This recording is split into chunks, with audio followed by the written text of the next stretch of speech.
ఎప్పుడైనా దోసపిండి మిగిలినప్పుడు ఓతప్పం పునుగులే కాకుండా ఇలా ఒకసారి ట్రై చేయండి. చాలా అంటే చాలా టేస్టీగా ఉంటుంది. ఒకసారి తిన్నామంటే అస్సలు మర్చిపోలేము. ముందుగా 2 ఆనియన్స్ సన్నగా కట్ చేసుకున్నాను. పచ్చిమిర్చి సన్నగా కట్ చేసుకున్నాను.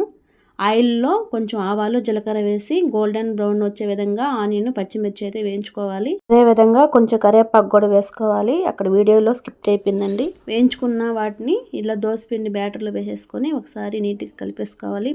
ఫస్ట్ మన ఛానల్ ఎవరైనా విజిట్ చేస్తుంటే సబ్స్క్రైబ్ చేసుకోండి, చిన్న లైక్ ఇవ్వండి. మీరు ఇచ్చే లైక్ మోటివేషన్గా ఉంటుంది. చూసారా, కొంచెం పసుపు అయితే వేసి ఇలా ఒకసారి అన్నీ మిక్సింగ్ చేసుకోవాలి. మనం దోసపిండి ఎలా కలుపుకుంటామో అంతేనండి, దీంట్లో ఇంకో స్పెషాలిటీ ఏమి ఉండదు.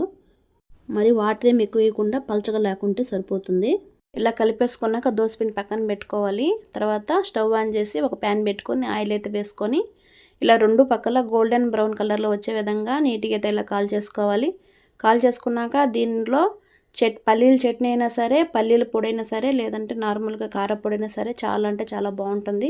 ఒకసారి మీరు ట్రై చేయండి. మేమైతే దీన్ని పుల్లట్టు అని అంటాము. మీ ఏరియాలో మీరేమంటారో అది కామెంట్ చేయండి. అలాగే వీడియో నచ్చితే చిన్న లైక్ ఇవ్వండి. అలాగే నా ఛానల్ సబ్స్క్రైబ్ చేసుకోండి. Thank you for the watching.